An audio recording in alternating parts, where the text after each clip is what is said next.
Hello beavers, welcome to filmi craft. நான் உங்கள் அருண். இந்த எபிசோடில் நம்ம பார்க்க போகிற படம் 2025 ஃபிலிம் ஃபெஸ்டிவல்ஸில் வெளியாக இருந்தால் கூட 2026 தான் தியேட்டர்ஸில் ஒரு அமெரிக்கன் நேச்சுரல் ஹாரர் படமாக வெளியான பிரைமேட். இப்போ இந்த படத்துடைய கதை என்ன அப்படின்னு கேட்டிங்கன்னா, படத்துடைய ஆரம்பத்திலேயே ஒரு சிம்பான்சி அதை ஒரு கூண்டில் அடைச்சி வச்சுருக்காங்க. அதை ட்ரீட் பண்ணுறதுக்காக ஒரு வெட்டு ஒருத்தர் வர்றாப்புல. அங்கே வந்தவர் எப்பயும் இதுக்கு தேவையான மருந்து மாத்திரைகள் எல்லாத்தையும் கொடுத்து ஊசியெல்லாம் போடுற நபர் தான். ஆனால் அன்னைக்கு அப்படி வர்றாப்புல வழக்கம் போல் ஊசி எடுத்துகிட்டு போடலாம் அப்படின்னு போகிற தருணத்தில் நேராக கூண்டுக்குள்ளே அவரை இழுத்து கொஞ்ச நேரத்தில் மூஞ்சியவே மொத்தமாக கிழித்து அவரை கொடூரமாக கொள்ளுது அந்த சிம்பான்சி. இப்போ கட் பண்ணால் 36 மணி நேரத்துக்கு முன் அப்படின்னு சொல்லி கதைக்களம் நகருது. இப்போ தான் நம்ம ஹீரோயினுடைய என்ட்ரி. அவங்களுடைய பேர் லூசி. இவங்க பேசிக்காக ஒரு காலேஜ் ஸ்டூடெண்ட்டு, வீட்டை விட்டு வேற ஒரு இடத்துல போய் படிச்சுட்டு இப்போ தான் ஃப்ரெண்ட்ஸோடு சேர்ந்து அப்படி ஃப்ளைட்டில் இறங்கிறாங்க, ஏர்போர்ட்டில் இருக்கிறாங்க. இவங்க மட்டும் இல்லை, இன்னும் ஒரு 2-3 பேர் அங்கே எல்லாம் சேர்ந்து எல்லாரும், அதாவது ஹீரோயின் அவங்க ஃப்ரெண்ட்ஸ் எல்லாரும் சேர்ந்து இப்போ ஹீரோயினுக்கு அவங்களுடைய வீட்டுக்கு, அது ஒரு வெக்கேஷன் ஹவுஸ் மாதிரி சூப்பராக இருக்குது ஹவாய் பீச்சில் ஒரு பக்கம் அப்படி இருக்கக்கூடிய ஒரு மலை உச்சி, அந்த இடத்துல இருக்குது அந்த வீடு. அங்கே வரலாம் அப்படின்னு வந்துக்கிட்டு இருக்காங்க கதாநாயகி அவங்களுடைய ஃப்ரெண்ட்ஸு எல்லாரும் சேர்ந்து. இப்போ கதாநாயகியை பொறுத்தளவுக்கு இவங்களுக்கு ஒரு அழகான குடும்பம்.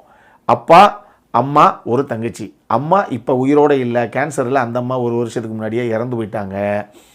அப்பா இருக்காரு, அவர் ஒரு ஃபேமஸான நாவல் ஆசிரியர். இப்போ அவங்கப்பா இந்த நாவல் ஆசிரியர்கள், இந்த ரைட்டர்ஸ் எல்லாரும் ஃபேன்ஸுக்கெல்லாம் புக்ஸை சைன் பண்ணி கொடுக்கறதுக்கு ஒரு ஈவெண்ட் ஒன்று ஆர்கனைஸ் பண்ணுவாங்க இல்லையா, அந்த மாதிரி ஒரு ஈவெண்ட் ஒன்று ஆர்கனைஸ் பண்ணியிருக்காங்க. அதை கலந்துக்கிறதுக்காக இவங்க அப்பா போயிருக்காரு. இப்போ வீட்டில் நேராக நம்ம கதாநாயகி போனால் உள்ளே போன எல்லாத்துக்கும் ஒரு பக்கம் இன்ப அதிர்ச்சி, இன்னொரு பக்கம் பேரதிர்ச்சி. என்ன அப்படின்னா, அந்த வீட்டில் ஒரு சிம்பான்சி ஒன்று உட்காந்துருக்கு. ஐயோ, சிம்பான்சி வந்துருச்சு வீட்டுக்குள்ளே, எங்கேருந்து வந்துச்சு இந்த குரங்கு அப்படிங்கிறாங்க எல்லாரும். அப்போ தான் கதாநாயகி சொல்கிறாங்க, அட சும்மா இருங்கப்பா, இது எங்கள் வீட்டுடைய செல்ல பிள்ளை, இது பேர் பென் அப்படிங்கிறாங்க. என்ன அப்படின்னு கேட்டால், அந்த சிம்பான்சியை இவங்க ஃபேமிலி தான் அடாப்ட் பண்ணிவிட்டு வீட்டுக்கு கூட்டு வந்தது. அதுக்கு பென்னு பேரையும் வச்சு, தேவையான அளவுக்கு சோறையும் வச்சு, வீட்டில் எல்லா செல்லமும் கொடுத்து, கிட்டத்தட்ட அதுதான் கடைக்குட்டி அப்படிங்கிற அளவுக்கு அந்த சிம்பான்சி அந்த வீட்டில் வளர்க்குறாங்க. அந்த சிம்பான்சிக்கு எப்படி தனக்கு என்ன வேணும் அப்படிங்கிறத ஹியூமன்ஸ்கிட்ட எப்படி கம்யூனிகேட் பண்ணணும் அப்படிங்கிறத கூட இவங்க அம்மா இறந்து போச்சுல ஒரு வருஷத்துக்கு முன்னாடி, அந்த அம்மா அந்த சிம்பான்சி அந்த அளவுக்கு ப்ராப்பராக ட்ரெயின் பண்ணி எல்லா விஷயங்களையும் கற்றுக் கொடுத்துருக்கு. இப்போ அந்த சிம்பான்சிக்கு எல்லா கலைகளும் தெரியும், எல்லா மொழிகளும் தெரியும் அப்படிங்கிற கதையா, எப்படி ஹியூமன்ஸ்கிட்ட கரெக்டாக கம்யூனிகேட் பண்ணணுங்கிற விஷயங்கள்லாம் அந்த சிம்பான்சிக்கு தெளிவாக தெரியுது. ஓகே, அப்புறம் என்ன, அந்த பெண்ணையும் கூப்பிடுங்க, எல்லோரும் ஜாலியாக இன்றைக்கி என்ஜாய் பண்ணுவோம் இன்றைக்கி நைட்டு அப்படின்னு எல்லாரும் அப்படி ஆரம்பிக்கிறாங்க என்ஜாய் பண்ண. ஆனால் மேட்ரு என்னென்னா, அது வந்த ஆளுகளுக்கும் ஹீரோயினுக்கும் பொறுத்தளவுக்கு தான். படம் பார்த்துக்கிட்டு இருக்க ஆடியன்ஸான நமக்கு தெரியும், ஆமாம் இந்த மாதிரி ஒரு குரங்கு தானே அங்கே கூண்டுக்குள்ளே இருந்துச்சு, ஒருத்தனை இப்போ தானேப்பா காவு வாங்குச்சு அப்படின்னு நமக்கு அப்போ தான் ஞாபகத்தில் வருது. இந்த பென் தான் அந்த சிம்பான்சி.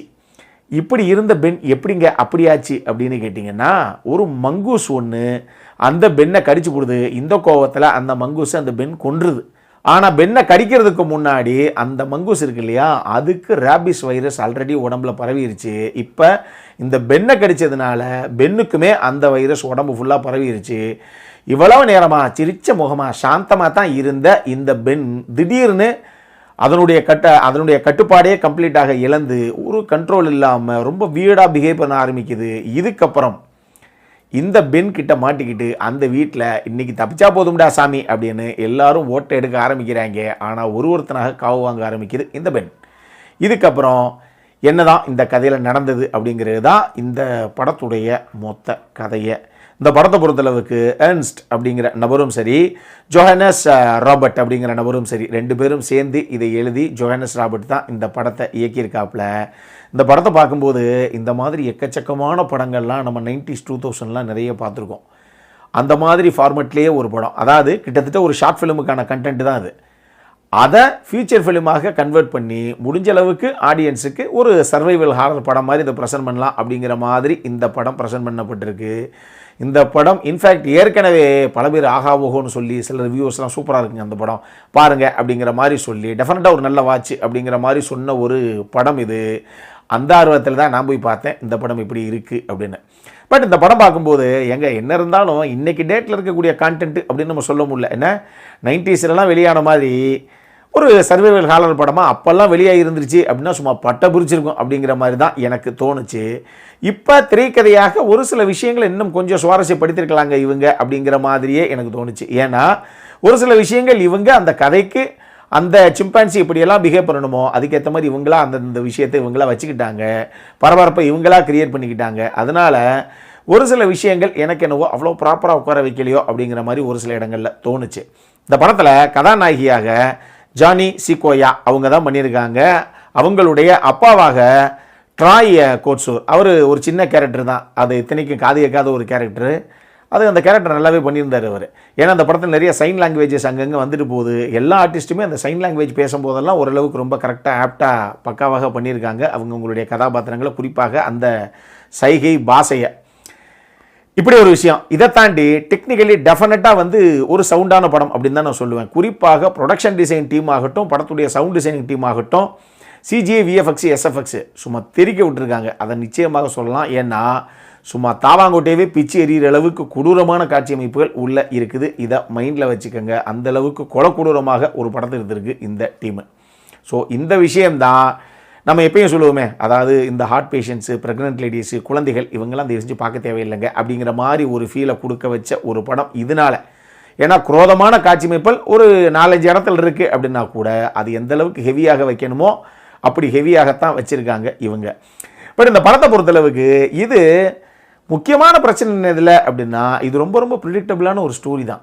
இந்த மாதிரி ஒரு கதைக்களம் நடக்குது அப்படின்னு வச்சுக்கோங்களேன், இதில் என்ன நடக்கும் அப்படிங்கிறது, கிளைமேக்ஸ் என்னவாக இருக்கும் அப்படிங்கிறதெல்லாம் ஈஸியாக நம்ம கெஸ் பண்ணிடலாம்.